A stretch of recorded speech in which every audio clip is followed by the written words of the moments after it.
If everyone's ready, I'll go ahead and call to order the July 24th meeting of the Costa Mesa Sanitary District Board of Directors. Ask you all to rise and salute the flag with me. I pledge allegiance to the flag of the United States of America and to the republic for which it stands, one nation, under God, indivisible, with liberty and justice for all. Vice President Schaefer, if you have some words for us. Yes. Thank you very much. Dear Lord, bless us all tonight because we can help everybody in the community by our decisions. So it's very important that we look at our decisions and think of the people we're serving. I'm going to leave you with one thought, and that is before you can score, you must first have a goal. Amen. Amen. Thank you. Very nice. That's okay. Roll call, Madam Clerk, please. Thank you. Director Brett Eccles, Here. Assistant Secretary Robert Uten, Here. Secretary Arthur Perry, Here. Vice President Arlene Schaefer, Here. President Michael Schaefer. Here. Thank you. Late communications. I know we had one late communication. Just one, Ms. President. Everybody was emailed with that. Ceremonial matters and presentations, none. None. Public comments. This is a time for the public to speak on items within our jurisdiction, not on the agenda. Anyone from the public wishing to speak? The public is shaking its head no. So we'll move to the consent calendar. Any staff or board members wish to pull any items? I'll move for approval. Second. Motion and a second. Discussion. All those in favor? Aye. Opposed? Motion carries unanimous to approve the consent calendar. All right. Scott, you want to go right into E1 then? Yeah, yes, thank you, Mr. President. It's just a report. This is your strategic plan progress report for the fourth quarter of fiscal year 2022-23, and just be able to answer any questions you may have. Questions? Yeah, I have one question. Go ahead, Bob. Scott, the strategic plan, well, the third item is a performance measurement, and the very first thing is EMOD. Yes. And because of our safety record, you know, we're paying extra, I think, for that insurance. And I would like to see a strategic plan item for what the district thinks we need to do, you know, to reduce the incidence of it, or whatever causes that number to go up. Sure. I could tell you, remember our insurance is pooled. So it's not just based on our injuries, it's based on the pool, how it performs. So if you look at our injuries, it's very low work-related injuries. In fact, we don't have any work-related injuries that lost any days of work. Okay, when we get to the third item, it shows that we're above some line. Yeah. And when we get to that, I can Okay, explain more. okay, then we can talk about it. Okay. Sorry. No, that's a good question. The rate's based on our class. We're lumped together with all like kind at this particular time. And I think we're probably still paying for the truck They're incident. 2 years behind. They're usually about, I think, 2 or 3 years behind. Usually 2 to 3 years. Yes. That's correct. So next year we should see that go down. Okay. You might go down. Yeah, I think from a safety standpoint is what you're looking Well, it's a for. personnel, it's a personnel safety insurance. Okay. Okay. All right. Receive and file that. Brent, go ahead. Sorry, Scott, can you just walk me through the risk of sounding IT illiterate, but on the texting for the community through the website, I understand the AI capability with our existing website may or may not be compatible. What's the update on that? Sorry, what was what? It was, see, item number 6, considering adding texting capability as an option for residents to communicate quickly and easily with the district. And the analysis was the program was using an AI technology that didn't quite match up with our website. It was a couple years ago. I learned about this technology going to an ICMA conference. It was where they can text information, and we had staff research it, and it just wasn't compatible with our system. We can look at it again. Again, this was a couple years ago. It was back in 2019, so we can look at it again, see if it's more compatible to our system. Yeah, I'd be curious, texting and or app things where it's just like a little bit more instantaneous, if you will, and we'll keep up with the AIs before they take over all of our jobs. So thank you. Artificial intelligence to me is just kind of a weird ring. Yeah. Right? Isn't all intelligence artificial? I mean, anyway, that's your philosophical comment for the evening. That's all I'll do. All right, item E2 then. Scott, or is that Caitlin? That'll be Caitlin. Good evening, Madam Finance Manager. Good evening, Mr. President and members of the board. In front of you is the fourth quarter preliminary budget review for fiscal year 2022-23. This report is a summary of the district revenues and expenditures through June 30th, with the understanding that the fiscal year numbers won't be final until the annual audit is complete later this year.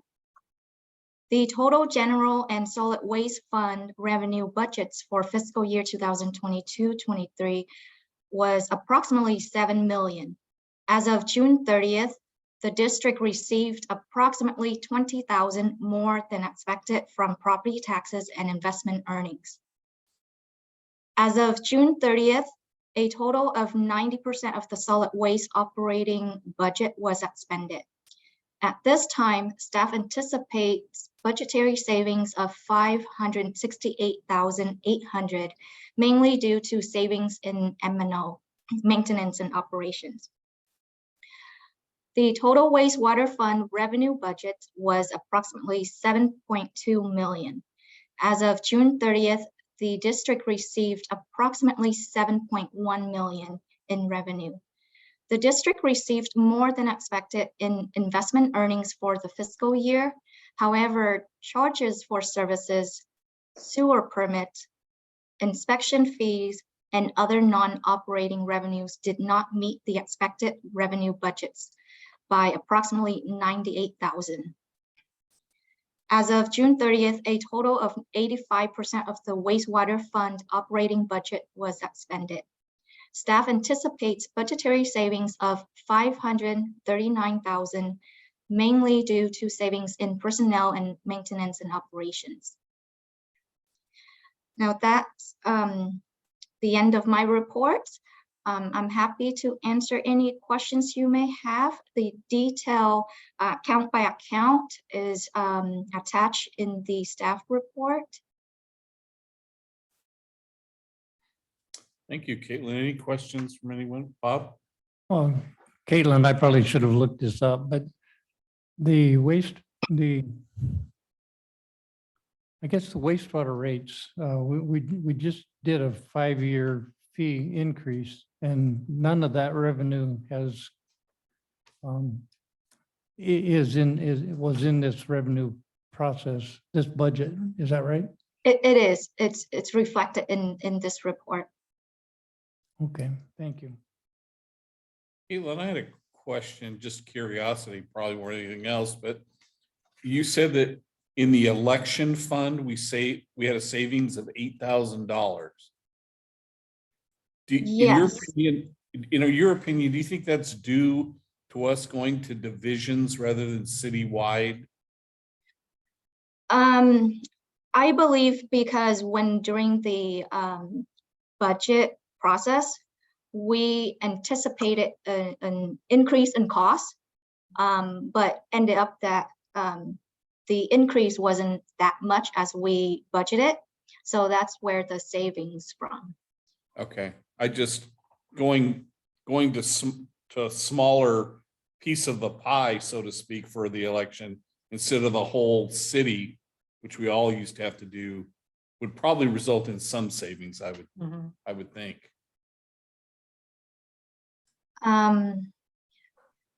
I've seen rates been increasing. Yeah, And also it's the number of seats. Every 2 years, there's 3 seats that's up for running, and the next election's 2 seats, so it's alternate. So right. some years it's more, it costs more, and some cost less. Okay, thank you. Brett? Yeah, thank you. Caitlin, so if I'm my finance mind turning on, basically it's about a $2 million budgetary savings from what was budgeted. Is that correct? On when you put in both wastewater and solid? Let me get there. If I'm just looking at the wastewater, let's say about 400, approximately 400 in the Oh, okay. in just the wastewater.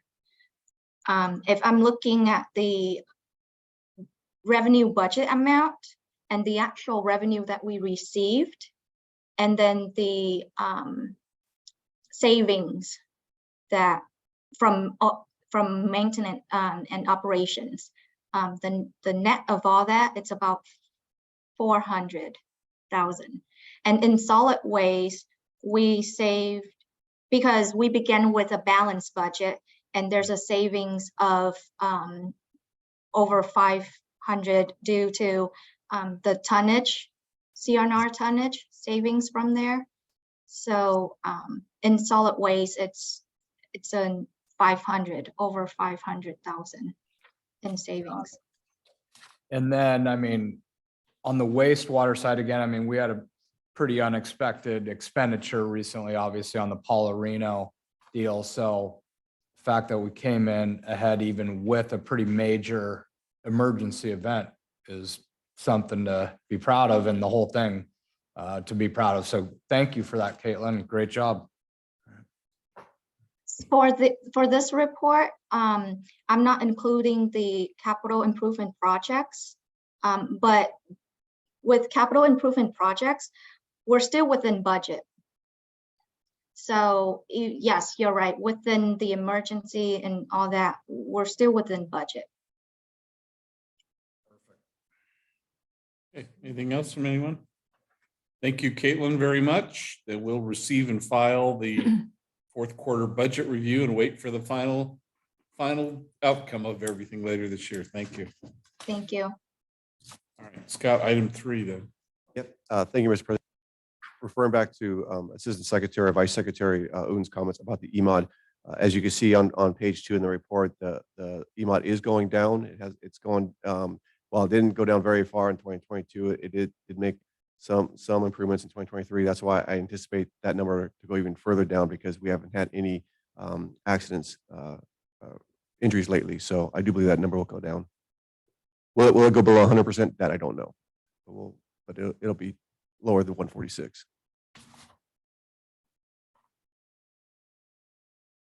Other questions on this item for Scott? Anybody? Actually, probably more of a question for you, but with EMODs and all that, I mean, isn't it usually about 5 years that you to really see any significant change? I think it's 2 to 3 years. 2 to 3 Oh, 2 to 3 3. years, you'll see the majority of it. You might see some hangover over 5 years, depending on how quickly the claim is handled. Yeah. And I can personally attest to the fact that the third party that was administering the claim situation with SDRMA was just replaced last year. And it was long overdue to be replaced. The people we had before were not up to what we would expect. Let's just put it that way. And the new third party administrator that we're using has been on top of everything. So that will help a lot in getting that down, like Scott says, because if you let the claim go on, there's a certain amount of, well, if it's going to go that long, I'm going to get more money. And I think this new TPA will circumvent a lot of that. So That's it's a great. good, it's a good move for SDRMA, I think. Good deal. Thank you.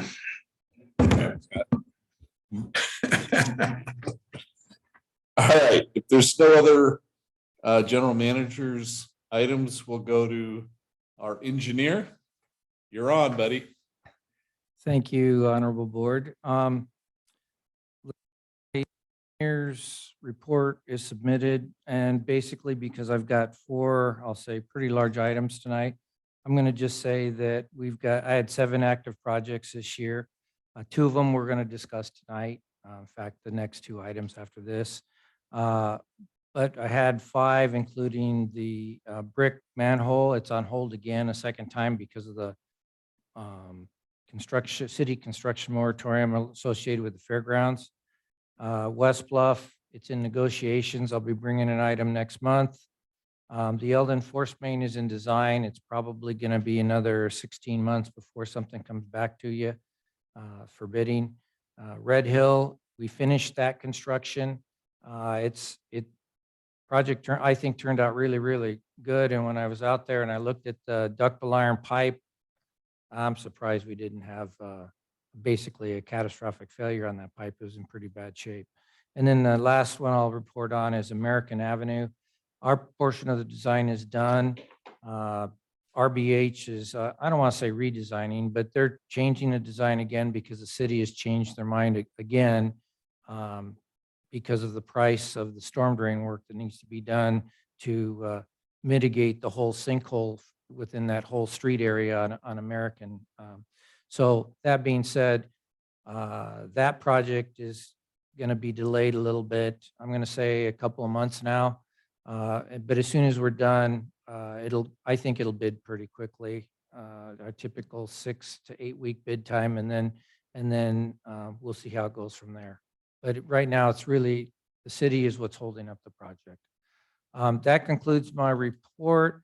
Of course, if you have any questions about anything in my report or the construction budget numbers that were attached, happy to answer any questions you may have. I had a question. Go ahead. Scott, do you think it would help if we brought it to the liaison meeting or talk to Raj about what's going on with Red Hill? Oh, you're talking about American Avenue? I'm Vice sorry, President yeah. Schaefer? Yeah, Yeah, I think the city, this was an emergency. It's considered an emergency repair. We've got our part covered. The city's part is very expensive, well over 200,000. And I think they didn't have any money planned for this particular event. And so we're trying to go back and forth a little bit and help them, I'll say, downsize their project a little bit. And we did come up with another option that we're exploring right now, and that's utilizing a liner. And so unfortunately, I think it could work. Mike and I just need to do a little bit of homework, and I think that if that's the case, that'll be the least expensive option. But being that it's an emergency, the city public works director and the city engineer, we're doing the best. They're doing the best they can, and we're doing the best we can to get the projects completed on their behalf. But I don't think discussing it with the public works director is going to be beneficial, to be quite candid with you. thank you. What's the size of that storm drain? It's an arch pipe. It's 18-inch tall and about 30 or 32 inches wide. So it's just kind of an arch pipe. It was a corrugated metal arch. It was covered with some type of bitumastic coating, which, the rocks and all the debris going through it has scraped it all off. And that's what the whole bottom of it is basically corroded out. Can they reline a pipe that big? Yes, they can. I guess we just figured this option out on Thursday, Friday while I was out.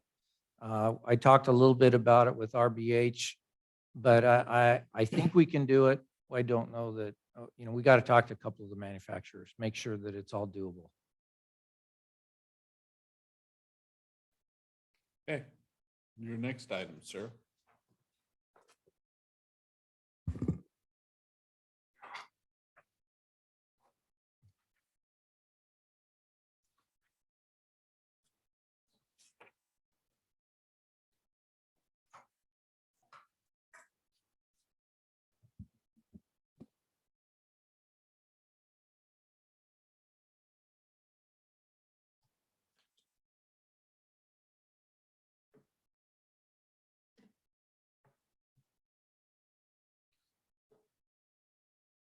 Well, I'm going to talk to you about, well, is this emergent? Oh, I think this is the next one. Yeah, this one right here. So the project I'm going to talk to you about right now is our project 342, which is the headquarters landscape project.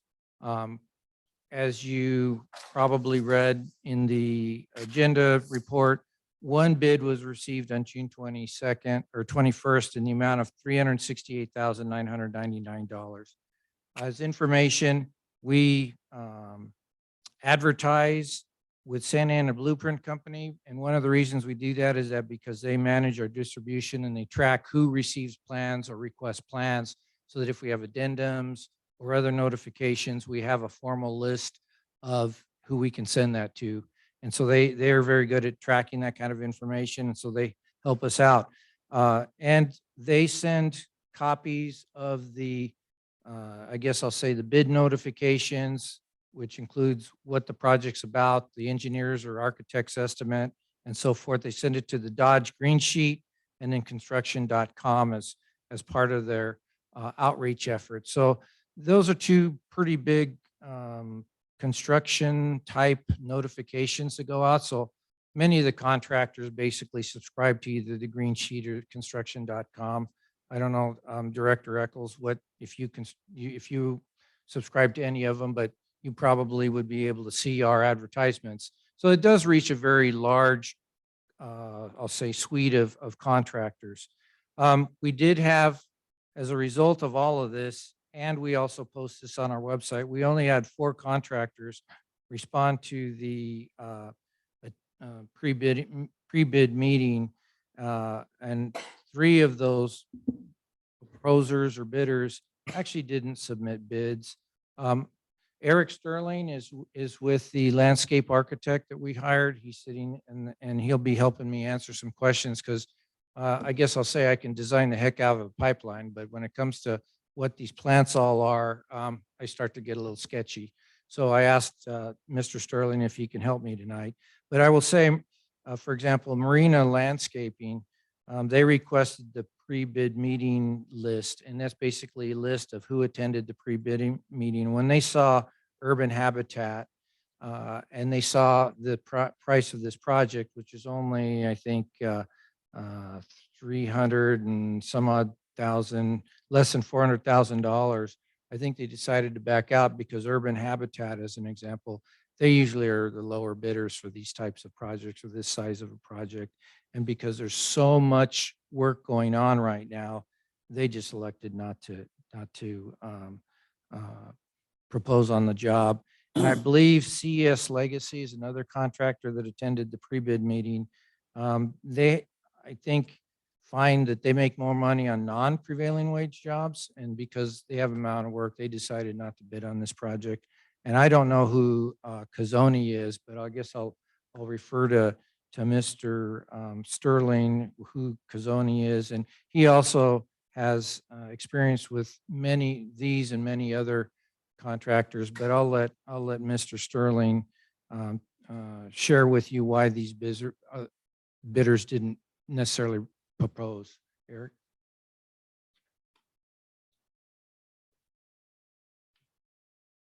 You can leave it on that other page.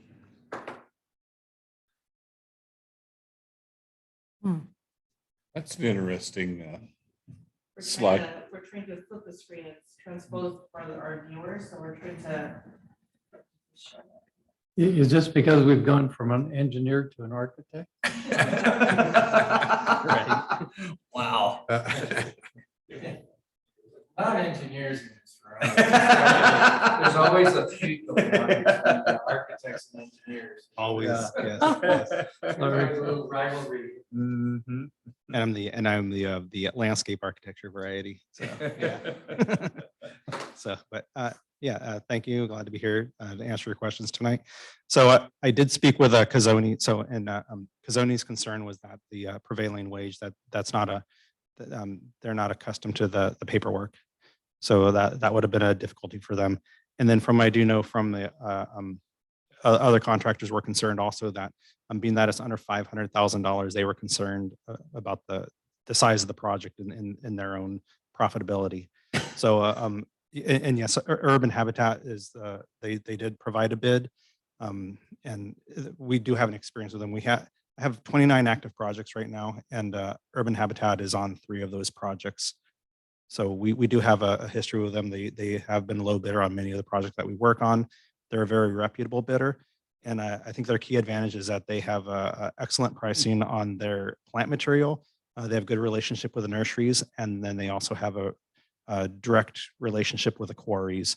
So they're not receiving their rocks and boulders and cobble from a third party or a yard. They're coming direct from the quarry.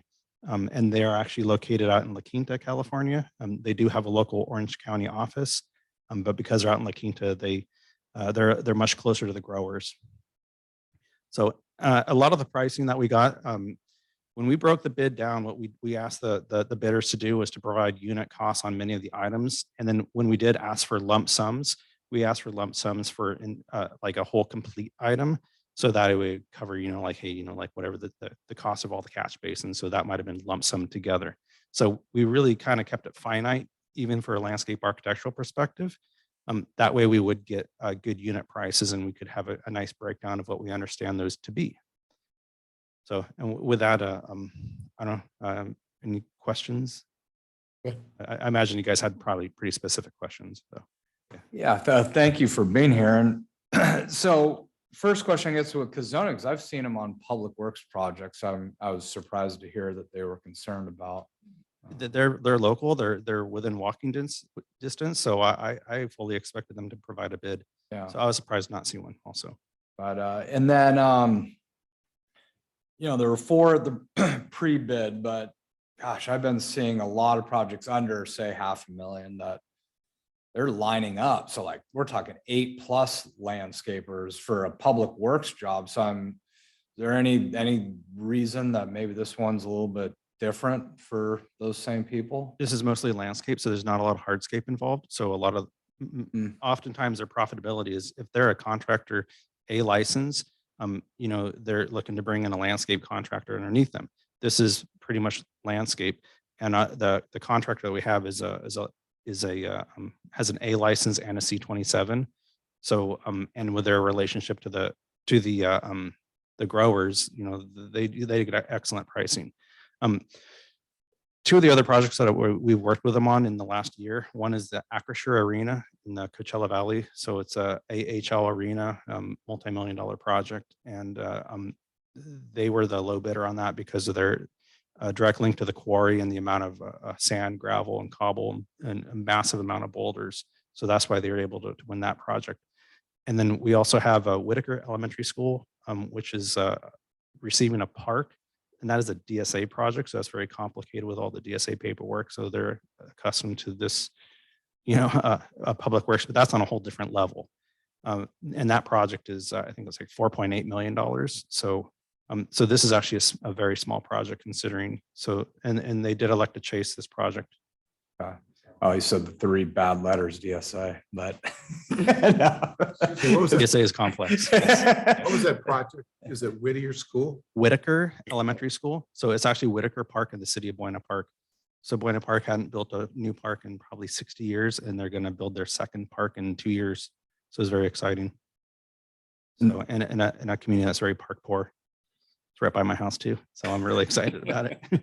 And is Urban Union? It just depends on the parameters of the project, what's in the specifications.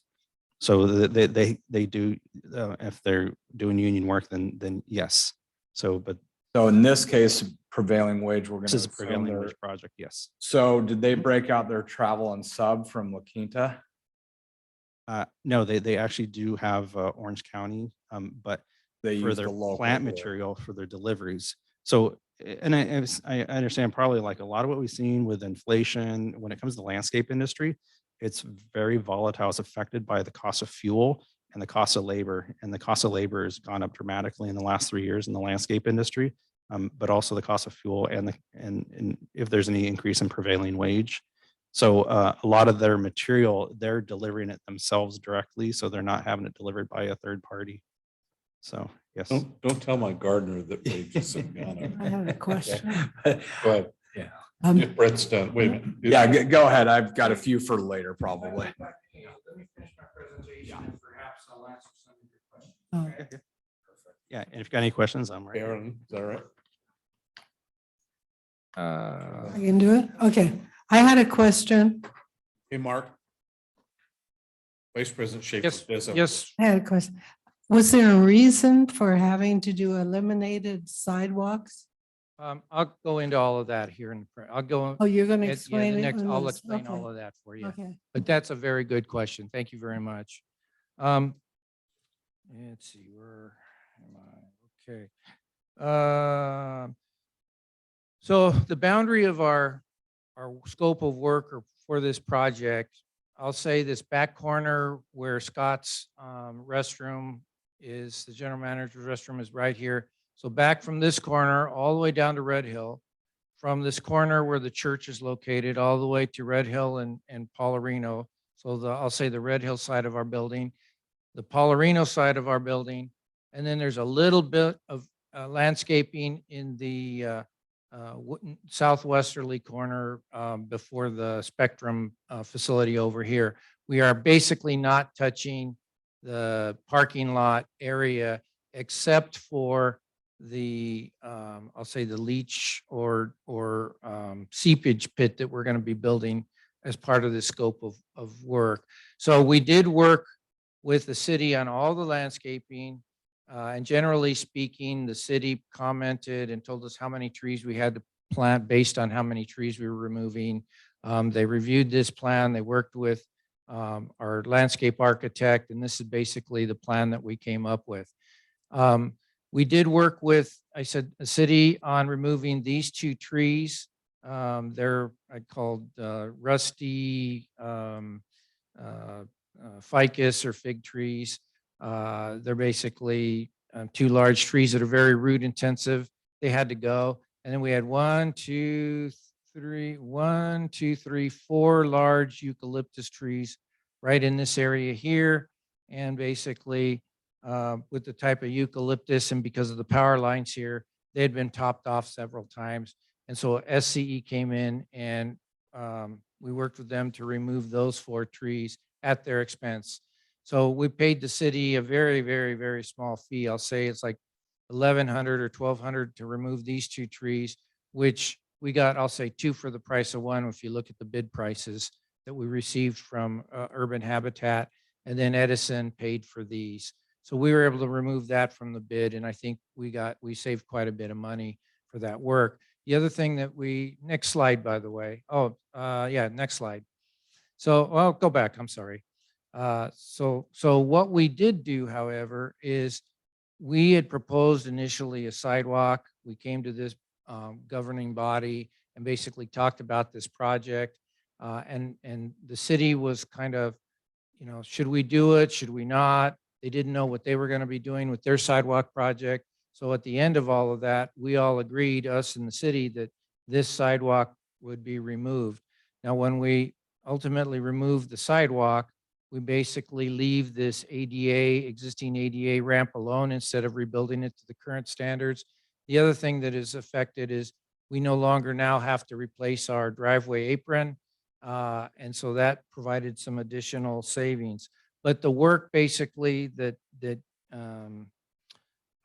is included in the scope of work is they basically remove all the existing grass, trees. It's referred to as clearing and grubbing.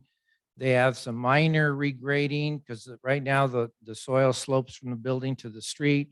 We're going to basically maintain that, but rather than kind of undulating and having little valleys here, it's going to be more of a slope that undulates, I'll say vertically instead of horizontally through our property.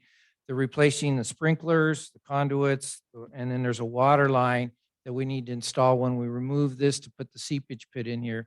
We want to put a water line and some irrigation lines and some spare conduits in here so we don't have to rip that back up if to do this, either this portion or a future project. And then of course, we'll plant the plants and plant the trees. And then the last thing I believe that goes in is the rock, the gravel, and any degraded granite that's used in this project. Next slide. Before you go to the next slide. Yeah. Right across from the front door is our little picnic, look at the little Right picnic area. Yes. You doing anything with that at all? Not under this project. We intend to do the landscaping here, the landscaping here. We've got to do some major reconstruction because of all the root damage from all the melaleuca trees that are out here. Right. So we're gonna have to scarf up all of this, and that's gonna be another very expensive project. We So you're broke it gonna into get- two. Okay, So we're gonna do all, since all that's gonna get ripped out, we decided the best thing to do is keep all that together. Rather than landscape it now and then have it ripped out later on. Okay. I would just highly encourage we take a look at that. That's an employee amenity as far as I'm concerned. Understood. You know, that's a nice place to take a break. The only request I have is when you get to that point on the next project, make sure there's ashtrays out there so that. Yes, I'd you be know, I do very appreciate a good facetious. cigar. Yeah, I'd smell just of a be good very, cigar, I yes. just think that's something we need to look at. Okay. Okay. Yes, sir. We will do that. In fact, we want to look at some other things like added security. We have a couple district vehicles now. Yeah. And so we want to put I'll say a gate, a gate that slides open and close so we can park and keep, secure the vehicles a little better than we have them today, that kind of thing.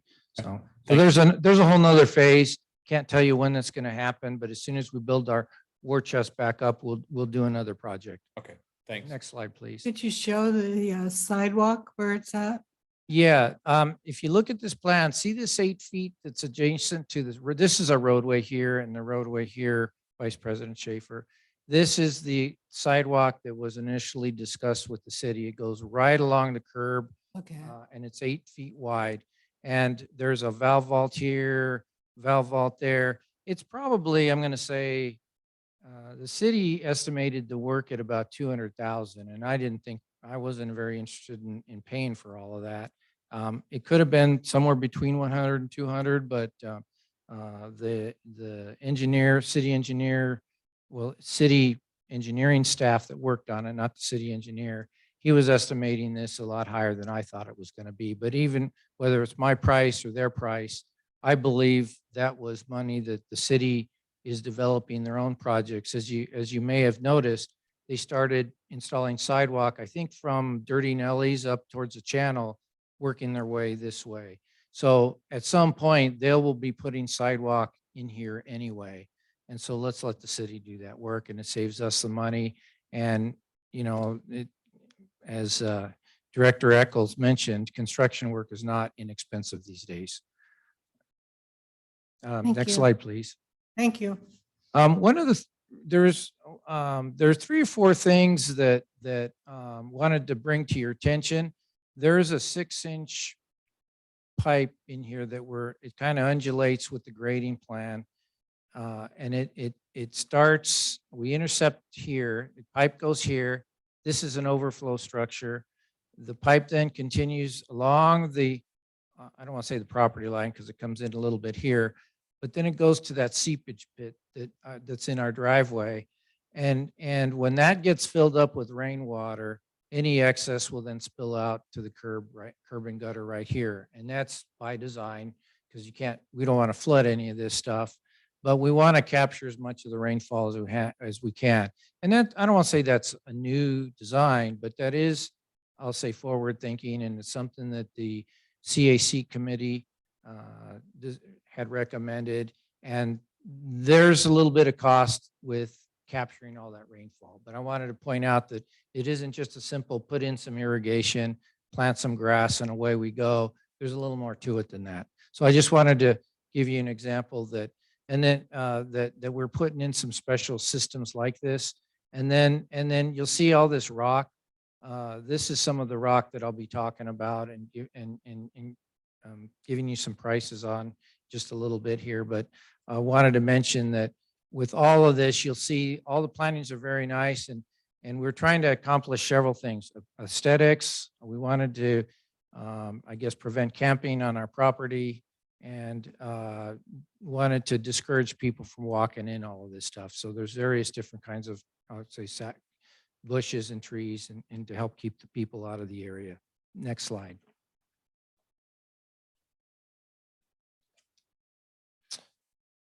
All right. The landscape budget currently has $280,000 for this project based on the bid amount, contract, a little bit of construction administration by the landscape architect. And then I need a little bit of money for change orders because there's always seems to me like a buried something or another is going to pop up. And we typically budget about 10%. So with the project bid and what I'm recommending, I've determined that we need about $164,000 added to the budget to get us the $444,000 that we need to make this project happen. Well, I've got a project on hold because this is $1 million project. I don't have enough money to make this project go. So I guess I'll say that I'm taking money from this particular pocket and I'm going to use it to fund this project to get to the funding that we need to do this work. Yes, sir. So that was one of my questions now that you hit on it.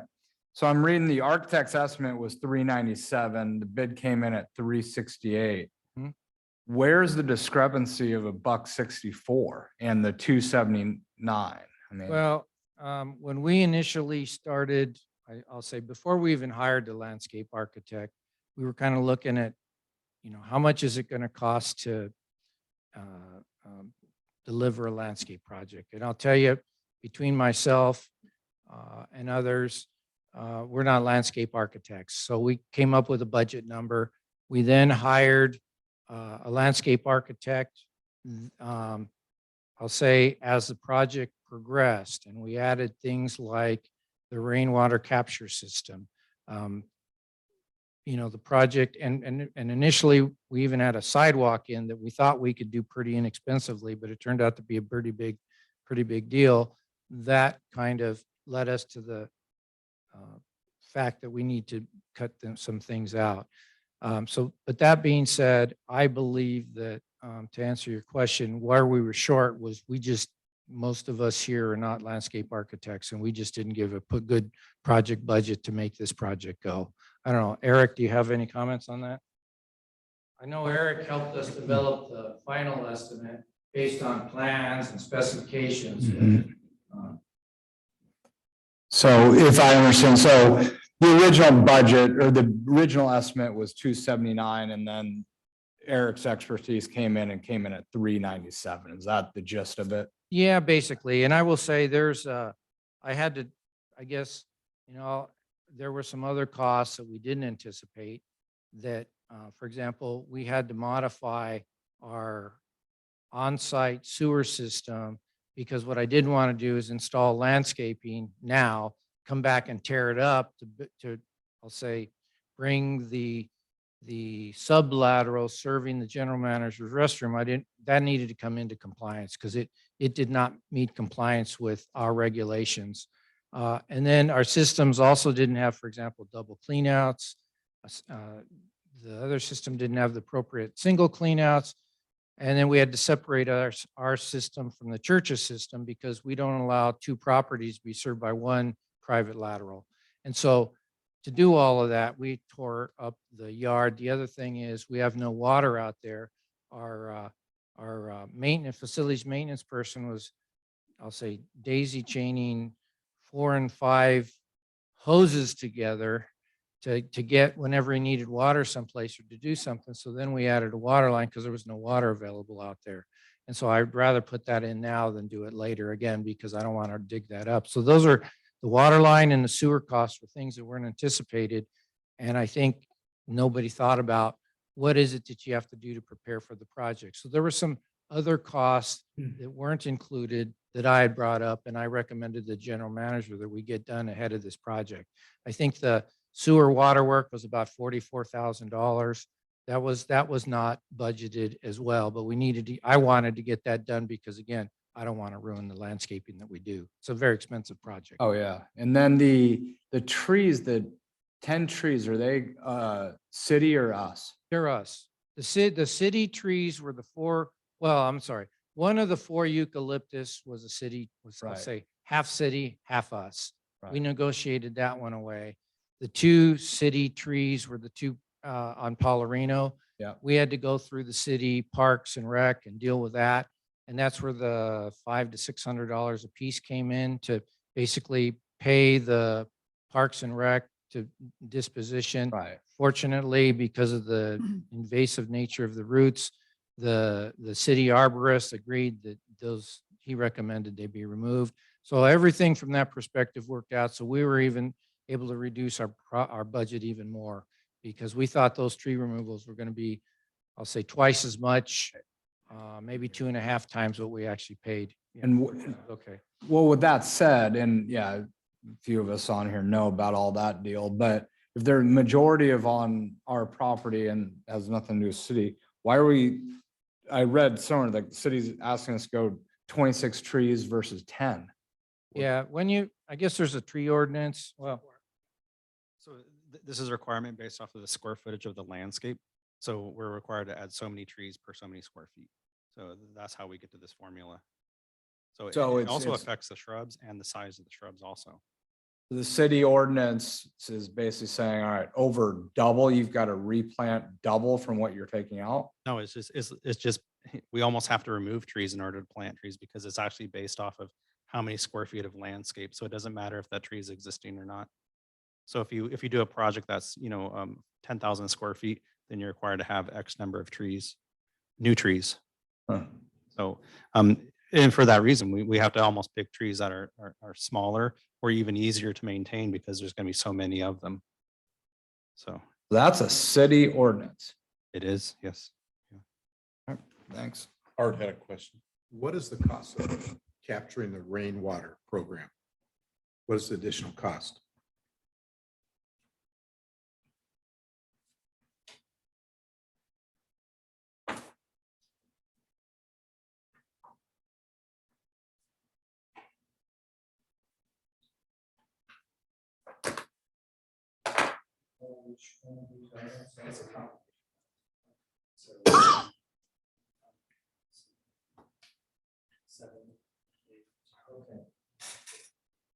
okay, got it.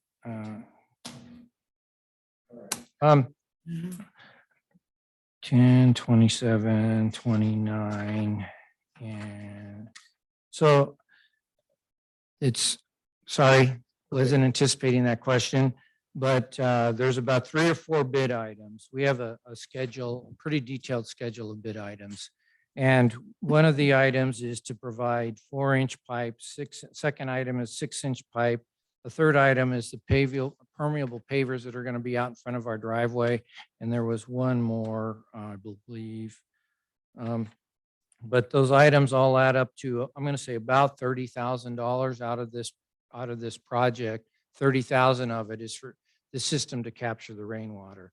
Now, the city of Newport Beach requires this of not only businesses now, but even the homeowners in the city of Newport Beach are required to do this on their individual lots. So every time you see a redevelopment or they significantly remodel, I'll say their single-family residential house, they redo the driveway apron and they make them build a pit and capture all the, I call it dry weather runoff, so that it doesn't make it out into the curb and gutter. And you do it for a couple of reasons. One is to capture any, I'll say wash down water and put it back in the groundwater aquifer table, groundwater table. And the second thing is they don't want fertilizers, ammonia, phosphorus to get out into the area and then make it to the storm drain channels and affect the rivers and then the beaches. So that's why, as an example, Newport Beach has gone to that stringent requirement, and it's something that's right to do for us too, as a leader in our community here. Do you plan to do this in phases or? No, next slide, please. No, we're planning to do, I can go back to the map, but we're planning to do that whole 2 or 3 sides of this building. We're going to do that as one project. The second phase will be the parking lot and the landscaping around the parking lot. So we're doing 2 phases, but we're doing, 2 phases. yeah.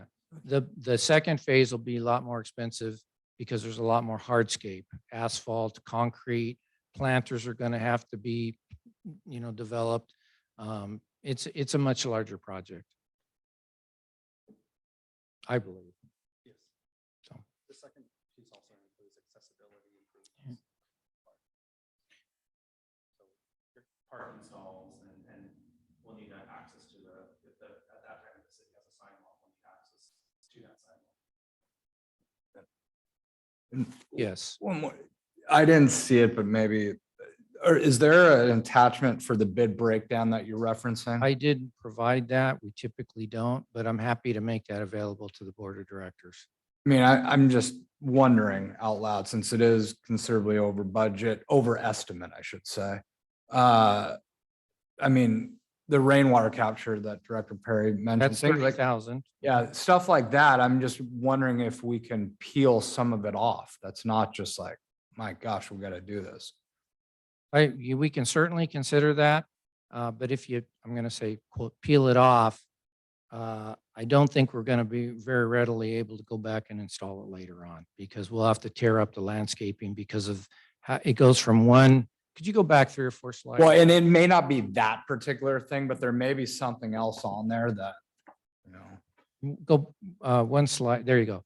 So, for example, there's a pit here and there's permeable pavers that allows all the runoff of the parking lot to I'll say, infiltrate those pavers and go into the pit. And then this 6-inch pipeline that goes from that driveway down Paularino through Red Hill and then back and collect some water and back in this area. All that, I do not believe we will want to put that in later on. We could do without the pipe, we could leave this, I guess, potentially leave the swale. I'll have to confer with our architect on that. But I don't think we're going to be nearly as effective at capturing the rainwater without that $30,000 expenditure. But we certainly could remove that from the scope of work. The other thing I will mention, since we're talking about things we could remove, is if you want, there's boulders, and we've got cobbles. We got some, I'll say gravel, and then over this whole thing where there's not trees, we've got, I believe it's a type of a degraded granite going in. And if you leave the granite, but remove all the rocks, there's another $40,000. So we could remove a couple of these items and reduce the bid by another 70,000, depending on what you want to do.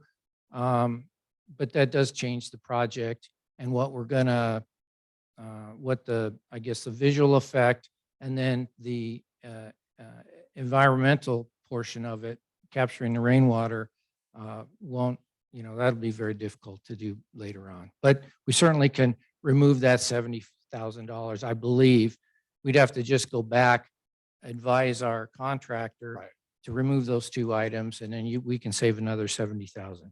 And then, and I always forget the name of the account, but isn't some of this, or can it come from the account where it's could sell because it's a whole community Yes, deal? Is that yes. where this money is coming from? Yes, go down to the budget numbers again, please, Nolani. There's a little more than this amount, help to pay for some of the other previous improvements like the sewer and the water. And then we paid the $1,100 or $1,200 from the city from the fund. But and then we paid our architect but this is what's remaining to do the landscaping portion. And that money is from that fund you were referring to. Now, this building, you probably don't need to know this, but this building is considered a wastewater asset building. And because of that, this landscaping is considered a wastewater project. So what the wastewater side of our business is doing is tapping into that budget to pay for this. There isn't enough money in that fund to pay this whole amount. And so I'm taking money since it's a wastewater project, a wastewater facility, we're taking some money from a wastewater project to make up the difference to give me the $444,000 to pay for this project. And then isn't some of that fund we discussed a meeting or 2 ago, maybe going to the removal of the building on our yard? So there'll be money for that, or there won't? That's another project. I don't know how much funding will be available from that special fund. I would have to ask our finance manager about that. But based on this year's, the July through June budget for this current fiscal year, we have 250,000 budgeted to remove that building. I've yet to understand if that's enough, but that's an estimate based on our wastewater superintendent talking to a contractor and him giving him a price. So there's not a lot of formal estimation behind that number, Right. but it is a number. We have money. But the fund will have 250 for that. Yes, project. as of right now, we have $250,000 in the budget to go towards that project. But that's a pretty important project for our wastewater group, because right now circulation of all the big equipment, and we have even more big equipment that I'll show you a picture of here in just on the next presentation. That circulation is severely impacted because of the location of that old Hitchcraft building. So we really do need to get it out. So we want to use that money for that particular purpose. Right. But we do have money budgeted for that in Well, this that- year's yeah, budget. and that's what I'm getting at. I don't want to steal from that fund for that project to move it over to this. That's what I'm getting at. Okay. Okay. Now, I guess bottom line, go to the next slide, please. I guess I guess before I make my recommendation to this board, I want to say why proceed. I think that in my opinion, I would like to see us be an example for reduced water consumption, and that's why we're moving from grass, for example, and water intensive landscaping to, I'll call it xeriscaping, really. Let me also mention that the existing irrigation system has been experiencing many breaks. In fact, when we were working on the, I'll say, private property sewer lateral, we found leaky water pipes and we had a big old mud puddle out there. And so we're going to have to, if we don't do this project, we're going to have to do some major work on that landscaping system anyway. I believe that our architect has basically done their due diligence, and they provided an environmentally sensitive design. It captures the rainwater, and it even gets the rainwater from the hardscape area, the parking lot. So I think we kind of got a lot of bang for our buck in that we're not doing anything in the parking lot, but capturing that rainwater as well. And as you noted, we're going from 10, 12 trees to 26 trees. And I will say that some of the existing trees really emit more CO2 than they take in. I know, for example, there's a carrot root out in the corner. That's not a good tree to have because it actually produces more pollution than removes CO2. And so these trees we're installing or planting, it's really beneficial to the community. And again, I think our goal is to be example to our community. So my recommendation is I'm gonna say this first one is kind of a new requirement as of January this year, but the other three is what's you typically have heard me say in the past, but there's 4 items I'm recommending for action tonight. One is adopt the project 342 HQ landscaping renovation project as categorically exempt for the California Environmental Quality Act, Section 15302, Class 2 and Class 4. Class 2 is all the piping and all that stuff. Class 4 is the softscape, the trees, that type of stuff.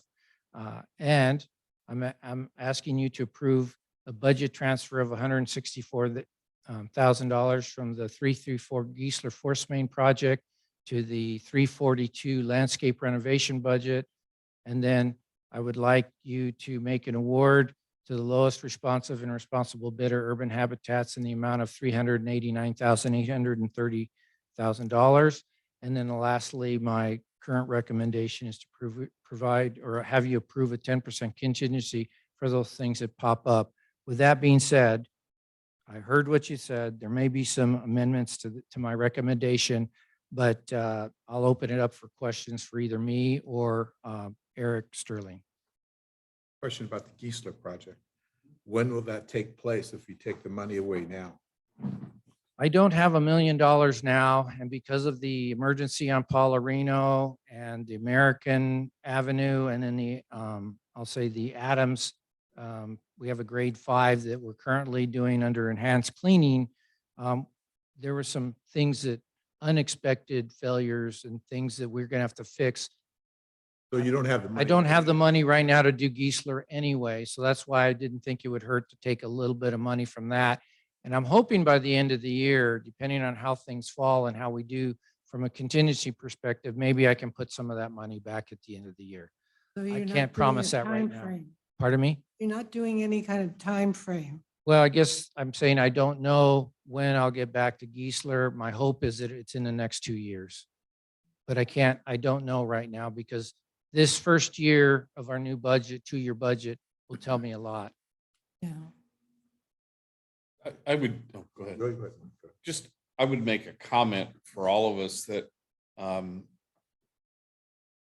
the capture of the stormwater, I can live or die with that. I can't, I can go either way. However, based on our water situation in California and based on what water districts and the state are doing, we're going to have to eventually go to some kind of some kind of measures that enhance the water ability in the state. So if I had to choose between that or the boulders, you said the boulders and that stuff was like 40,000. 42,000. The water issue, I wholeheartedly agree with you, Mark. I don't want to go back in 3 years and have to spend $80,000 to put that same system in because some other government agency says, whoops, you got to do this. You're a public works, you've got to do this. With the boulders, if 2 years down the road we have some rainbow with a pot of gold, we want to go put those boulders in, it's much easier and less expensive to put those boulders in. So if we got rid of the boulders, I'm okay with that.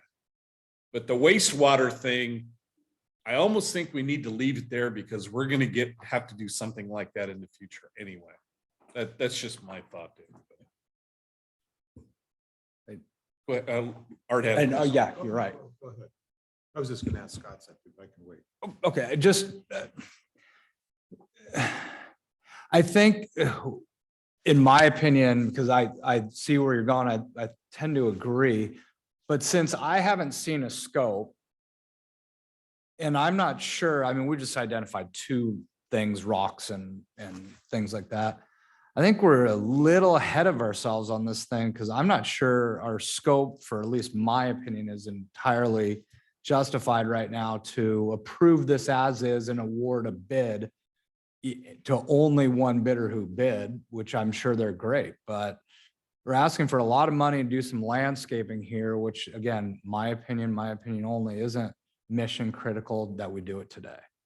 So I would like, my suggestion is maybe we do a little bit more digging and on this whole thing and see what might make sense and work with Urban and or whatever and work with Eric. But I think we're a little premature to vote on this tonight, is my opinion. But I will apologize in that I didn't provide a lot of detail on the scope of work. It certainly is, the bidding documents are available. Yeah. We could provide that to the board of directors. It's typically not what I do though, when we talk about these projects. And so that's why I didn't do it on this one, but I'm happy to provide you with a scope of work, our plans. We have many sheets of drawings and specifications. I could provide all of that if you would like. And I'm just saying that's an interesting discussion for something like this, just because we may say, hey, because Mike or President Schaefer just kind of points out, yeah, okay, I see that, but there might be some other things on there. It provides a discussion, you know. But Unfortunately, well, yes, I see your point, and I guess I'll say we will do, the districts will do what our board recommends us to do. all right. Thanks. Art, you had a question. Scott, when we receive them, is that money come from the county every year? It's like $200,000 a year, roughly. The money that The we're excess using. property tax. The property tax. It comes twice a year. Yes, we get like installments in November and April, I believe. So did we receive one in April already? Yes, we should have, yes. And we're going to get another one in November? Correct. What amount do you think that would be? I don't know what the amounts are. I think the large amount, Mark, correct me if I'm wrong, usually in November, right? When we get the assessments from the county. Yeah, the large amounts are in November. What amount would you anticipate that being? Is it like 200,000 for the whole year or Oh, how much is it? I don't know what it is, but it's more than that. Okay. I think it's around 350,000. Yeah, that's, it used to be like 200,000, now it's 350. But I mean, so if that's coming in November, that's going to get, do we have plans for that money already? Well, for the budget for next year, we have plans. We were gonna bring back to the board for demolishing the building over at the yard, the Hitchcraft building. We're gonna use that money for that. That's Which is already in the budget. 250. Yeah, we budget 200,000. Already was budgeted, like Brett had mentioned it. But that's anticipating to get in that money in November. Correct. So that still leaves us like an extra $100,000. Is that extra money allocated already? No, it's not. Probably do this project with that money coming in November, but pay for it now, then reimburse the. Without taking away from Geisler. or- Yeah, well, they Or can take putting away it from back Geisler into now. Geisler. Yeah. Put it back in Geisler. Yeah, we could, I think I that's. think that would be we a can do that. solution. We can certainly do that, but based on our, I guess I'll say our policies and procedures, we typically don't award a project without funding the budget completely. So, you know, if we were to do that, Director Perry, I would say, I'm saying Yeah. fund the project. Okay. And then we put back the 100,000 or whatever extra is back into the Geisler project. and I'll certainly ask our finance manager, you know, what that money's earmarked for, make sure that it's available. Yeah, that's what I was asking. Yeah, but 250 of it's going to be for the tear down of the building. So just a thought, you know.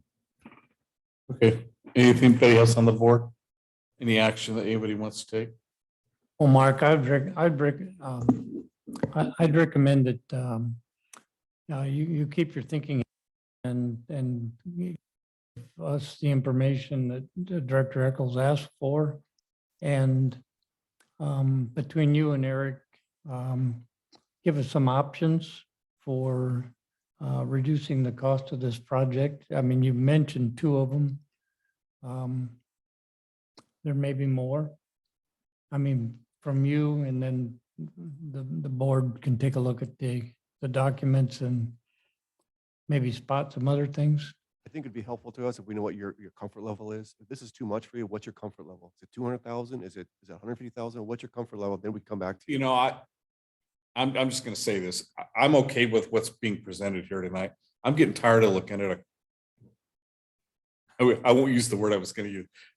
It looks bad. I mean, and aesthetics aren't the most important thing that we do as a decision-making body, but you know, we need to set an example.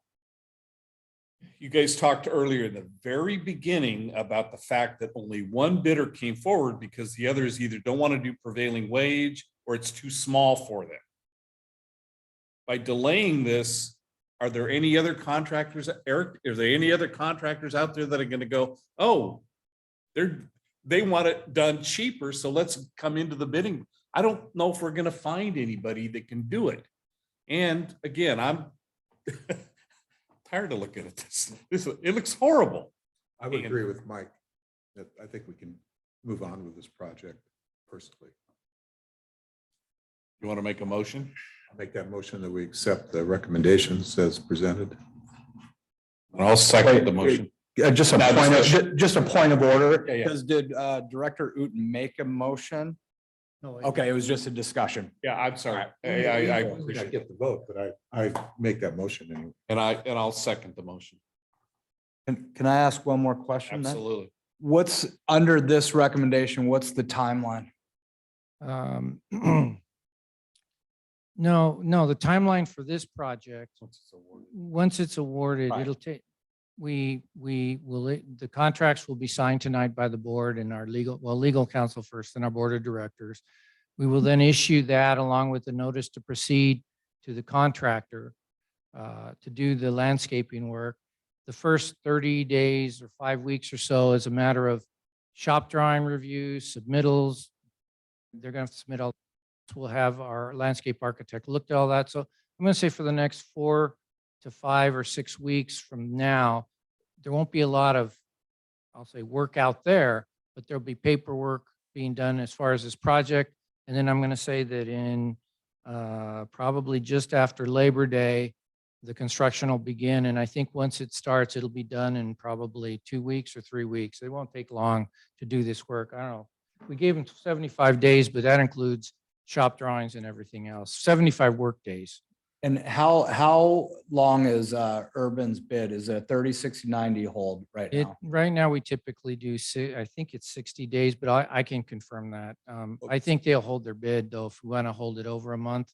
But even if we don't hold this and move forward, I'm happy to bring an informational item at the next study session to show you a scope of work, if that's what you would like. Well, that's what I'm just saying, because if we go along with Director Perry's motion, we're approving it tonight, what's it matter? Okay. But if we hold off for another 30 days till we get that information and maybe we all go with it, that's my question for the bidder. Will their bid still be valid in another 30 days if we want? I'm not 100% certain. Let's see, we received the bids June, what did I say, June 21st, I believe it was. So they're typically good. So there's probably good through just before our next board meeting. So I would think, I believe Urban Habitat would probably give us another 5 days or week of grace in order to make an award, if that's what you're asking. But I don't know that without asking them. Of course. All right. Thank you. Okay, we have a motion to move forward with the project as presented and a second. All those in favor? Aye. Opposed? No. Okay, so that vote carries 4-1. Thank you. Couldn't think of the number. Okay. Just as a quick, I still think at the study session, I wouldn't mind looking at what Director Eccles is talking about, some kind of scope, so that to me, it does matter what we do going forward. So if that's a simple thing that we can do, Mark. I think we Stay can so. provide you with some information. Okay. All right. Just because I've talked with Mark about this before, let's say at the next board or study session, we remove the boulders.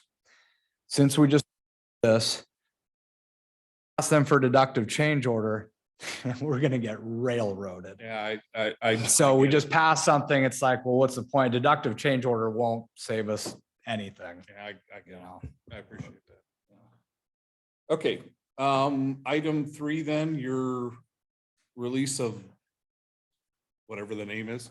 Thank you, Eric, very much.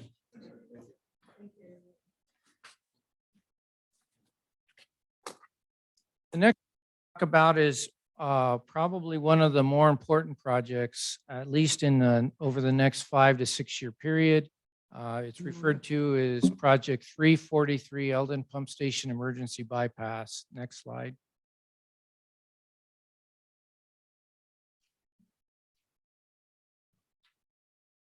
This is it's probably hard to read, but bear with me. This right here is the wet well, and there's 2 submersible pumps. Those pumps pump into this pipeline right here that's right under the curb and gutter. It angles over to this valve vault, and then it continues on to the Mesa Bridge. And that's where it crosses the State Route 55. As you are aware, we developed this project probably, say November of 22 timeframe. We budgeted $1 million to do this work and then buy some hose reels. And I'll show you some pictures of what we've procured, but they're big hose reels. And you did act on an agenda item to approve purchase of that piece of equipment. But what we're going to do is there's, I'll say bypass valves right here. There's one 6-inch bypass valve here, and then there's one 6-inch bypass valve right over here. So this project involves opening up our force main and replacing the 6-inch bypass with a pair of double 12 bypasses, one on this side of the force main, then one over here. So this is the before, this is the after. So you will have a 12-inch connection here and a second 12-inch connection there.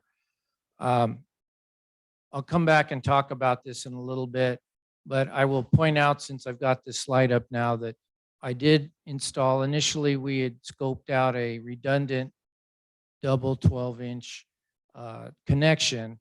And I'll come back to why we're not going to do that, or I'm not recommending that.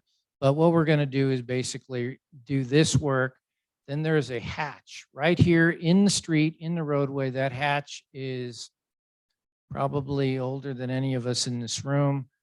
Can't remember when the station was built, but this is the original hatch to get into the original wet well. And so that the hinges on that has failed. And what the wastewater staff currently do is if they, once a year, they open this hatch, and they only do it once a year, twice a year, because it takes a crane truck to remove this hatch as it currently is, because it's basically does not function anymore as a hatch. So the other remaining part of the year, they make do with this hatch and this opening right here.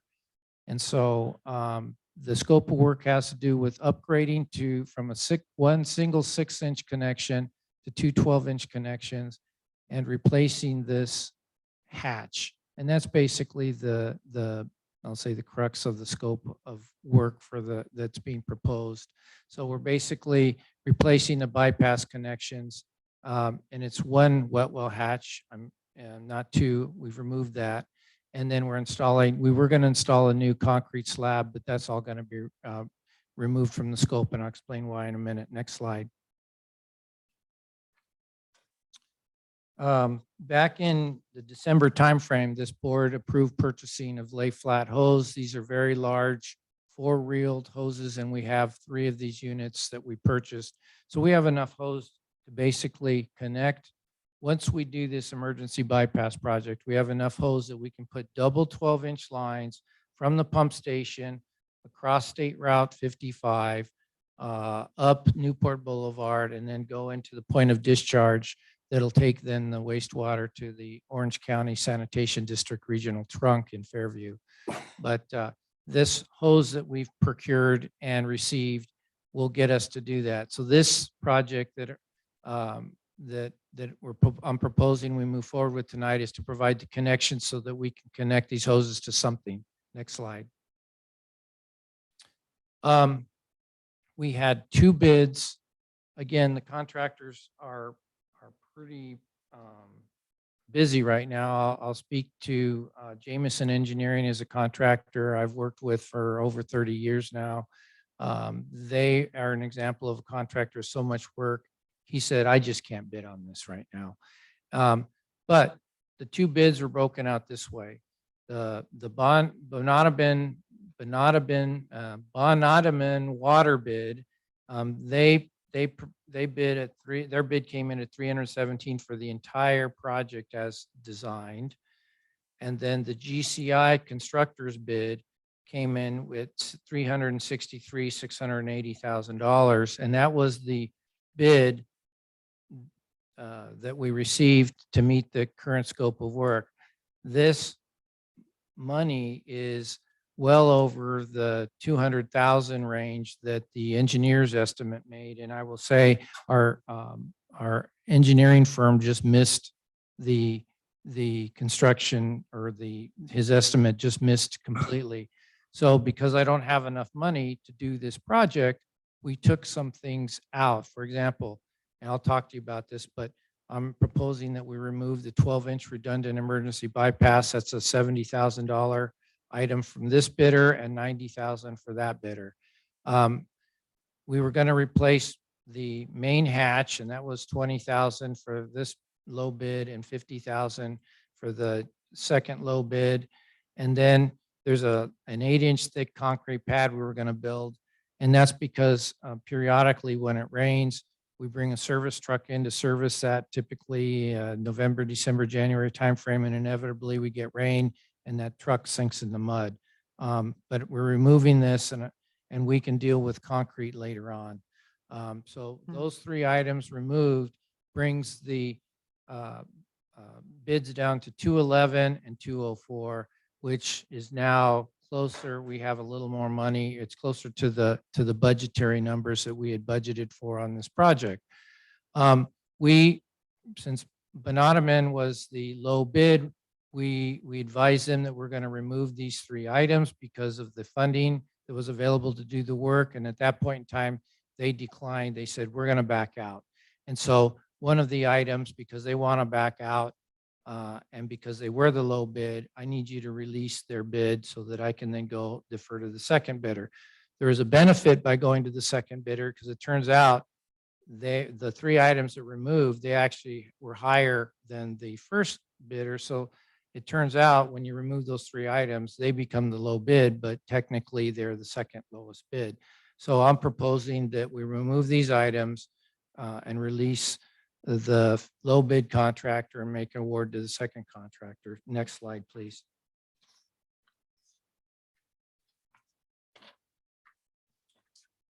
So again, like the last project, and because of the way the laws were changed, we now have to have you act and adopt my CEQA recommendations. It's no longer good enough for me to just put a CEQA recommendation, although it is in the board staff report.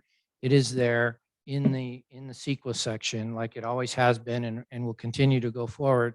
But there's 4 items I'm asking for you tonight. Number 1, adopt the Eldon Pump Station Emergency Project as categorically exempt per the CEQA section 15302 class 2, which is wastewater pipelines or pipeline infrastructure.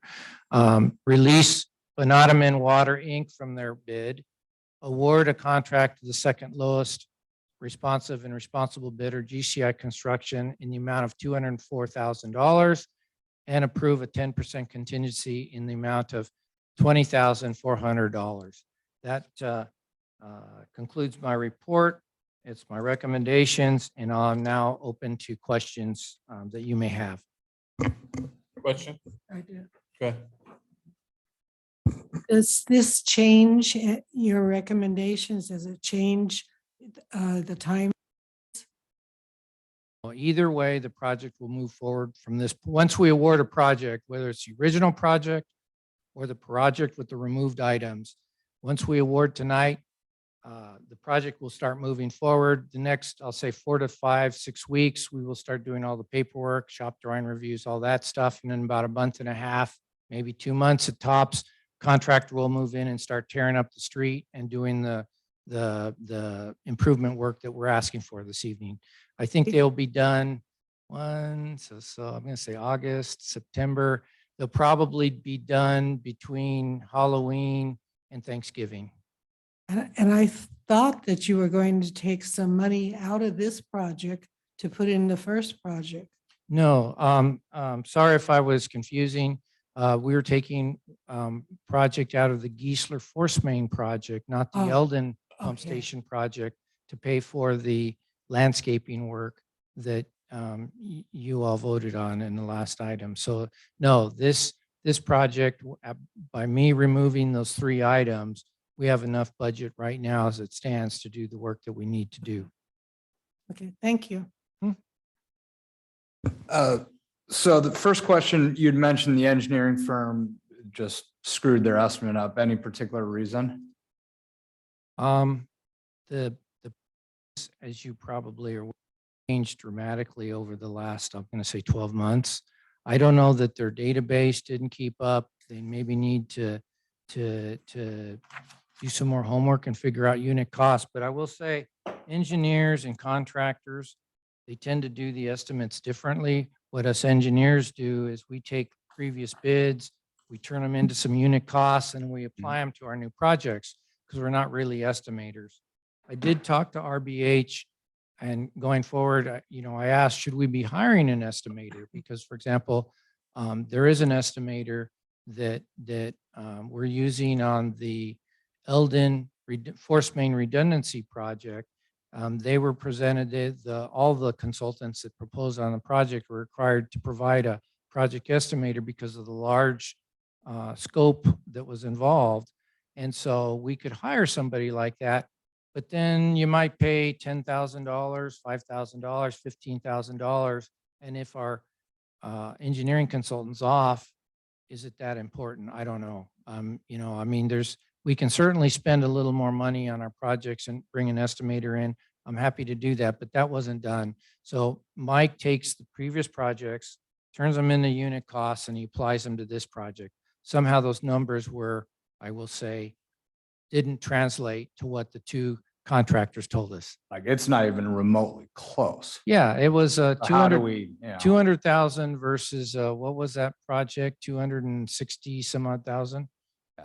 Or whatever it Even was. I can from my company estimate better than that, not screwed up that But bad, but. considering you're a contractor, I would hope so. My experience is contractors are pretty darn good Yeah. at estimating projects. But, lot well, better that's why I than have good estimators working for me. If I do it, I'd still do all right. But irregardless, okay, so going forward though, you might want to, we're paying them to do some of these budgets for us. Well, let's fix that, but different matter. But then my other question, well, for the second question, does Bonneville have a bid bond? Yes, they do. And that's why I need you to release their bid. Because so I that was we can gonna get it back. suggest whatever it takes, do not infringe upon their bid bond. No. We want to release that. Perfect. And that's why we need to release them from this bidding. Awesome. And then just last question on the numbers. I see the 204 plus the 2,400, so $224,400. What's the second 20,400 and the 18,360 for a total of 263? Yeah, hang on just a second. Let me catch up with you there. Ah. Well, I believe, the 204,000 is the bid Right. amount. The 20,000, 400,000 is the 10% contingency that I Yep. asked for. The second $20,400 will be the contract administration that we pay our engineering firm. So they basically provide inspection, soils compaction. They do all the construction shop drawings. They help me manage all this stuff because I just don't have time to do. I'm a one-man, basically a one-man Yeah. person. So they do what we refer to as construction administration. They help organize, coordinate, and basically help me manage contractors. And then the 18,360,000 is for additional services. For example, I've got to do compaction testing. City's going to want to see it. So I need to hire a geotechnical guy to go out there and do compaction testing. There might be some other things. So that 18,000 is being reserved for that. However, I will say that, for example, if I only use, I'll make up a number, $2,000 for the geotechnical work, when this project is done, I can take that money and, for example, move it back over to Geisler. But for right now, I want to, I guess, save that money for something that might, the services extra services I might need. So all right, well, then I'm just kind of looking at the staff recommendations is you're asking for essentially for us to approve 224,400. How does it work then for these additional 20,418? Okay. All I need tonight is to award a contract and I'd like to, I will say, set aside a contingency for things that Sure. pop up. Sure. That's yeah. all I need tonight. The $20,400, because we have a consultant on retainer to do our designs, we've already negotiated that price. And that's already, I guess, approved by the board, and our general manager reports on those funds and projects that we approve, I believe under his monthly reports. Scott, do we advise the board when we give Mike amendments to his overall contract? I can't remember. Yes, we do. Yeah. Yeah. So because RBH, basically Mike Benish, is under a separate contract, it doesn't need to be approved tonight because the board had already taken action and the general manager has delegation to award the amendments to go along with that contract. Okay. And we have fees and everything that's already lined up. So all we need to do is negotiate a specific price for a specific project before we launch design. And that's typically how we've been doing this design work for many, many years now. And so this is, at the end of the day, will be within the budget, the total budget for this project of 287. Yes. Okay, thank you. Yeah, I will say, this is the first project in many projects I haven't transferred money in. I think we're finally catching up. Other discussion? Action? I'll move a recommendation, adopt the 4 items presented. Oh, second. Arlene. Discussion. All those in favor? Aye. Opposed? Motion carries 5-0.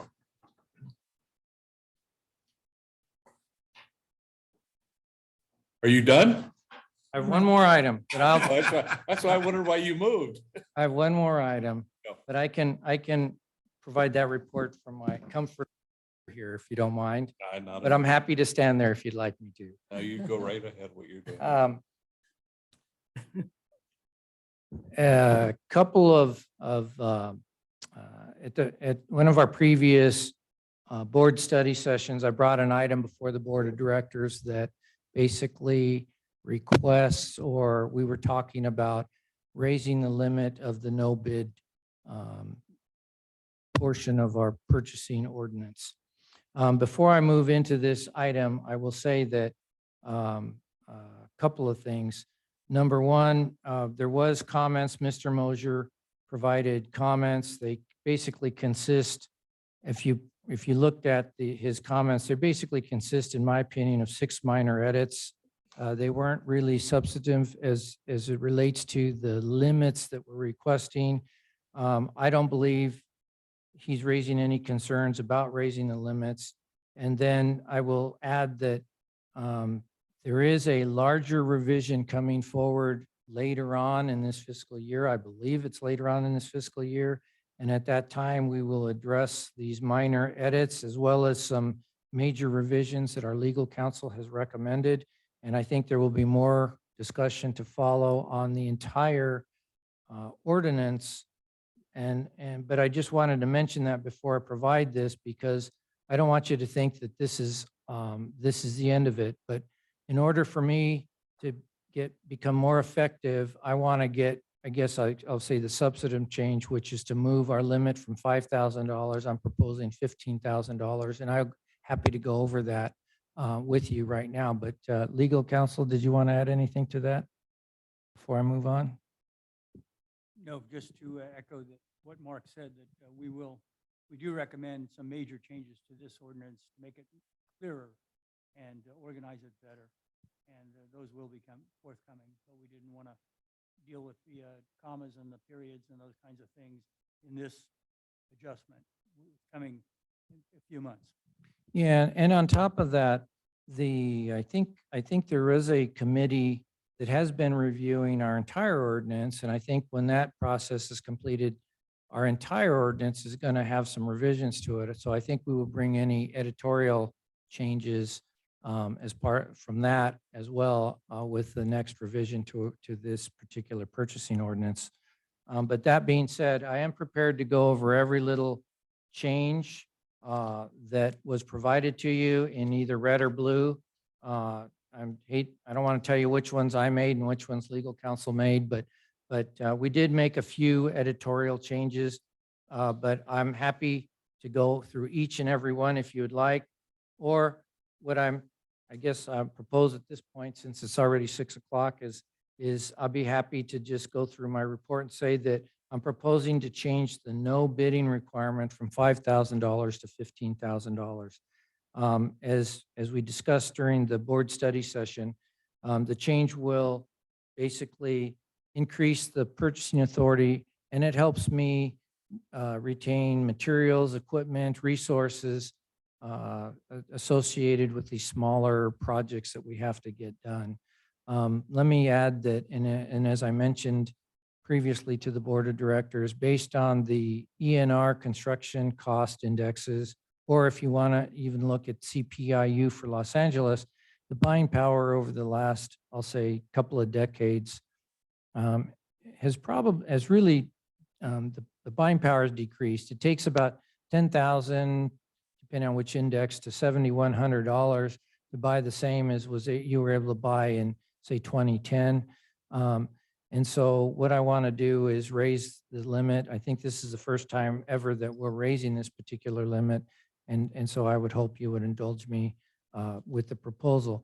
But in addition to raising the limit, what I think this is going to do is actually make our costs for these smaller type projects go down, because when I don't, anything that is a no bid, basically what I have to do is prepare a scope of work. Sometimes I do it, sometimes I request RBH to do it, depending on the complexity. And so the costs associated with delivering the projects, well, a project might be $10,000. It probably takes $10,000 worth of, I'll say, time to develop the scope of work. And so we tend to spend anywhere from 20% more to 200% more to deliver a project that requires bidding. And so the other three, there are four categories. Let me back up and say that we have four bidding categories. We have no bidding category. We have direct bidding category. We have informal bidding category, and then we have the formal bidding category. Nolani, my board staff report, is that available? And can we put up the second page?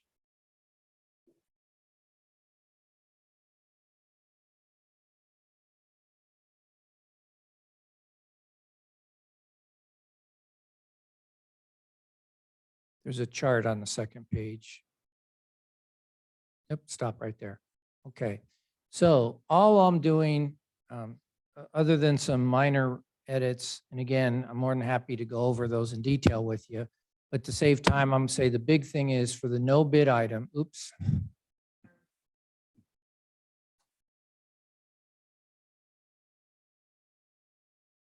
The no bid item, the current limit is $5,000 or less.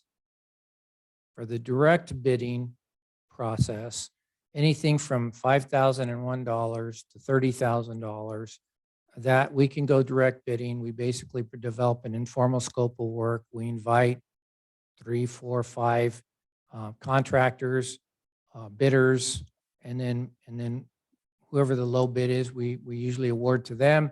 We have informal bidding, and while it's called informal bidding, we do have to go to a list of contractors that we have on staff. And that list is published in our webpage. It does need some updating because there's 3 or 4 contractors that I've added over the last month or two. And then we have formal bidding. But so these are actually formally bid. They're just formally bid to a list that we have on file. And then formal bidding is when we have to follow all the public works laws, and we basically have to advertise twice and go through that whole process. And that's for projects that are $125,001 and greater. In talking with the projects, the most substantive change that I'm asking for tonight is on the no bid, I would like to go to less than $15,000. And so $14,999.99 or less, I would like to be able to award that level of project. We did tweak these other items because I'm moving the no bid limit to 15,000. That will affect the direct bidding limit. And so rather than 5,000, I'm proposing we make it $15,000 to less than $30,000. And of course, the current limit is $30,000, but we'll say less than $30,000. So the only change is from the impact of changing that number right there. The informal bidding process would essentially stay the same, but instead of saying 30,001, we'll say 30,000 to less than 125,000. And then for formal bidding, I'm saying, instead of saying $125,001 or greater, we're just saying that the board of directors needs to basically approve a project that's 125,000 or greater. And that's essentially how we have been operating, at least since I've been here. If it's 125,000 or greater, we bring it to the board of directors. So I'm just aligning these last 2 items with the practice that I've been doing over the last 2 years. So the minor tweaks to formal bidding, informal bidding, a tweak to the lower limit for the direct bidding, and then I'm changing this no bid to $15,000. And that's basically the summary of the requests that I'm making, other than I did add in our current ordinance, we've sort of mashed the direct bidding and informal bidding together. Mr. Mosier pointed out that it was a little bit confusing. And so as far as the edits to this, I've separated these two so that in every section, you basically have 4 bidding procedures for us to follow.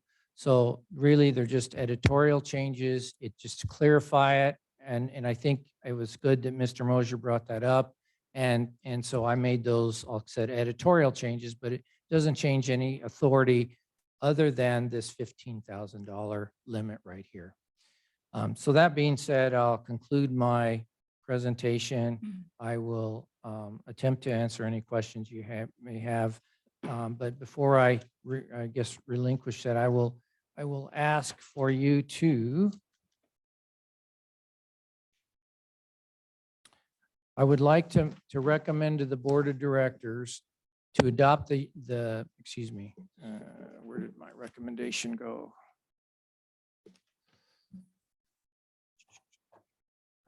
I would like to recommend that the Board of Directors adopt ordinance number 137 as presented this evening and as in your package. That concludes my report. May I answer any questions? Anybody have any, do we need, we've talked about this a number of Yeah. times. I don't know if we need to get into the nuts and bolts. Does anybody need? I just have a question. No, that's fine. I just want to make sure that, like Mark had asked, whether we. Yeah. I think we've talked about this, we have a pretty good understanding.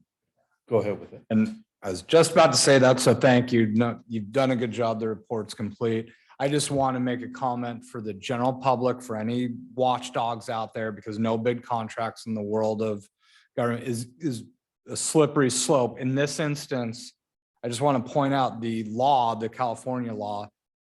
This is nowhere even near what we could do. So for anyone watching or anyone who's, oh my gosh, it is not even remotely close, $15,000 versus what the law says. So I am supportive of these changes. You know.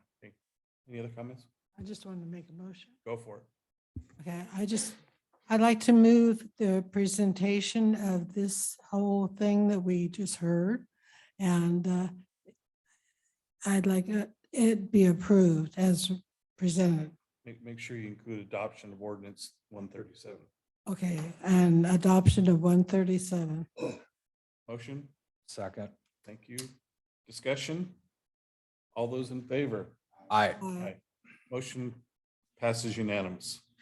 Thank you very much. Before we get to the treasurer's report, I think we need to take like a 3 or 4 minute biology break. Is that okay, Mark, before we get to you? Okay. Great. All right. Sorry, Mark. The quick break and we'll go to the treasurer's report, Mark. Thanks, Mr. President, board members. This is your quarterly review of your investments. Today in the markets, Dow closed at 35,411. It was up 184 on the day. 10 days in a row of gains. Been a long time. That we're up. The Dow's up 2264 on the year. That's 6.8%. Since we spoke last time on your quarterly review, the Feds did raise interest rates another 1/4 point in May. They are anticipating to have 2 more increases still yet to come this year. The markets are starting to build those rate increases into what we're seeing in pricing. From an inflation standpoint, at June, inflation was at 3.0%. It peaked in June of 2022 at 9.1% and has fallen every single month since then, kind of in line with what we're seeing all the Fed rate increases. So that's working to help bring inflation down. The Fed was targeting to get to that 2% mark. So there's still a little bit to go. And so that's why they're saying they want to increase a couple more times. Looking at your portfolio, the portfolio was earning 2.061% at June 30th. That was up from 0.94% at the beginning of the year. There was no activity that happened during the month of June. We do have, we're in our dry period right now where there's no revenue coming in, and this guy's spending a lot of revenue. So we're have a big balancing act. I was not anticipating to have the amount of dollars going out the door during this period of time that we had, especially with the emergency project. So we do have some maturities coming in July, August. We're not going to be reinvesting any of those because we're going to need those to get all the way through that dry period. Short-term rates are continuing to be above what our average interest rate is that the portfolio is earning. And then finally, just a quick update on class, since that was new that you had approved last October. We have about 2.1 million invested with class. They are now at 651 million under total investment. That was up from when you first invested. They had 150 million that they were under their portfolio, and that's gone up 500 million since that point in time. Their daily yield is 5.29%. So with that, I'm available for any questions you may have. This is an action item, so at the conclusion, you do need to approve the investment or consider approving the investment report. Question, what is the daily, the 5.1% daily? 5.29% daily rate. So I can invest that, whatever I put in class right now, it's earning a daily rate of 5.29%. It changes every day. Does it go down also? Absolutely can go down. Oh, yeah. I mean, in the last year or so, has it gone down? No. It's brand new, from about last October. And that's why it's so high.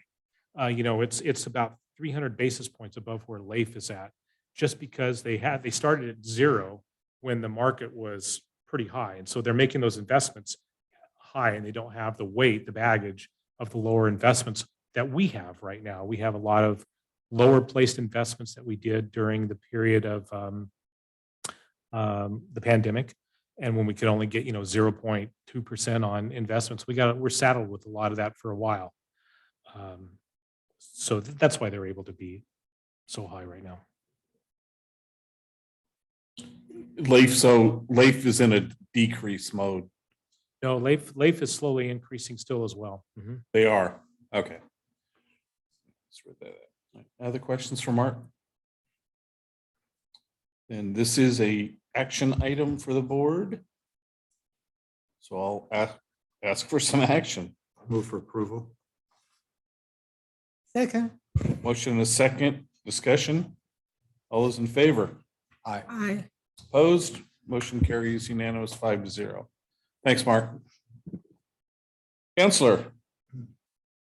Thanks, Mr. President. Just a few items for the good of the order. The FPPC enacted regulations to implement the Levine Act. This is that one that passed last year, where it used to be appointeds could not receive $250 and vote on the matter in a campaign contribution, and they always had exempted electeds because they file their campaign reports and show who their donors are, and they was thought that was good enough safeguard that the voters would figure that out. And then they changed the law. Now you have to also be subject to the same rule. So the FPPC adopted new regulations. They confirmed that it does not apply before 2023. So anything that happened before that, you're King's X on. And then the other regulation subject matters are definition of when a matter is pending before you. And another one is when you reasonably should have known it was pending before you. So they've developed new regulations to help you understand when you should have blown the whistle or stepped down from it. Get your memo on that after we get the regulation itself. Another matter was kind of a significant legal matter, is that generally you cannot solicit public employees for campaign contributions. One city employee or city person cannot use the employee list to go ask for donations. And the states were not required to follow that law, only local officials. And the Ninth Circuit said that's not showing that you tailored that First Amendment restriction as narrowly as you could if you allow state people to do this, but not locals. So they struck it down. So now that rule does not apply to local officials anymore, city or special district or county people. And last, I just wanted to share with you, so you can feel good about how well you do things here. When we do a Prop 218 hearing, we usually get 1 or 2 protests or 3 or whatever. Maybe nobody shows up. When my small little district I represent, Home Gardens, there's 1,500 connections. And somebody determined this is going to be how I'm going to become a board of supervisor member. And I'm going to set up this table and I'm going to protest this Prop 218. And they showed up in mass. And for 1,500 connections, they had, it was a nail biter. They had 310 protests. And the district clerk was, counting the ballots. And it didn't get close, but it was interesting and shows just how things can go. So, just want to share that. That's all. Home Gardens is kind of a blink in the eye when you drive through Home Gardens. I've Yes. done it many times. All right. It's, between Corona and Riverside. That's all I'll say. That's a big spot. You got to go a little east to get there. Okay. Thank you, Alan. Any questions for Alan? All right. Let's go to meetings. Director Uten. Orange County 10 District is doing major construction on what they call the MacArthur Force Main. They're also trying to wrap up, and maybe by the end of the year, their new headquarters project across the street. I can't remember how much that was, but it was over 100 million. It was no. They deleted a lot of scope. Anyway, they're soon going to begin to put the bridge across the street. So They go across Euclid, right? no, Ellis. Or not Euclid. It turns into Ellis there at the curve. Yeah. Sorry. So the directors get to go watch that. Well, plus anybody that wants to. They basically are doing a new digester type project. It's called TPAD. It's basically heating up the first digester and then putting in the other digesters, which requires more digesters, but get more energy. And that requires that the collections yard be relocated from plant 2 to plant 1. And there's also going to have to demolish the warehouse and take everything to plant 1. The actual board meeting will be this Wednesday. There's just a lot going on over there. Good. All right. Is Doc? No, I'm sorry. Well, SARFA. the meeting was canceled for this month. For SARFA.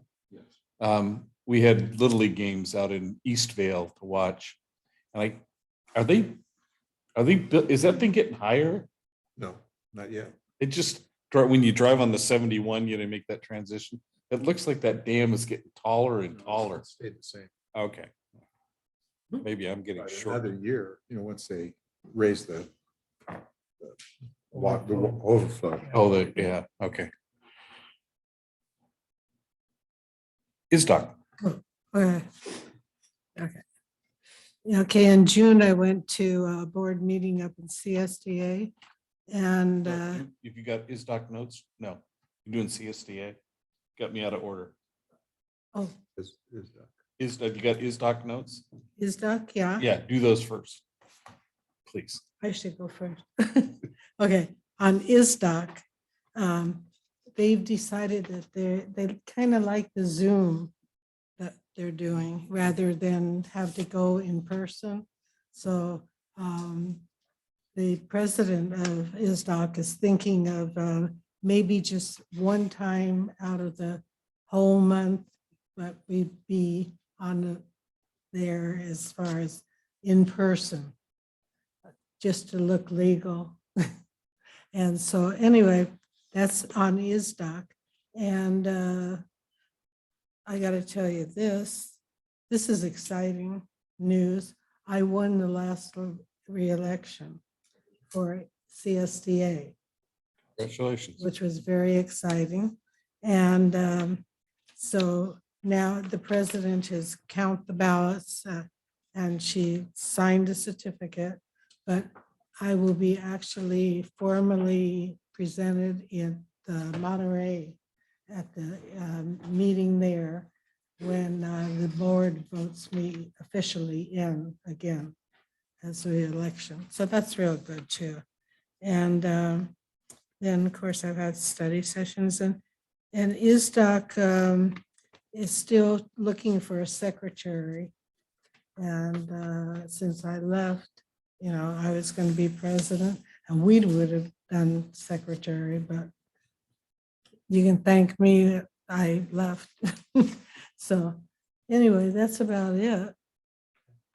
Thank you, appreciate it. Except I hope everybody's going to Monterey.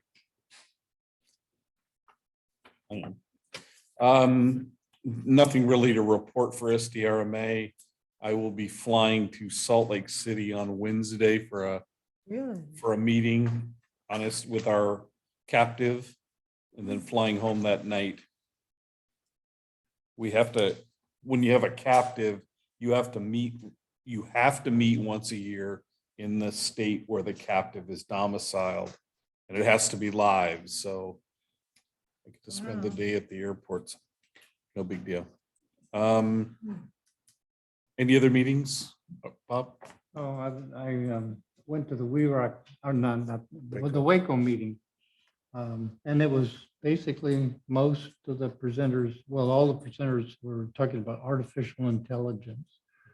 And artificial intelligence in the water and wastewater industry, it's not there to replace humans.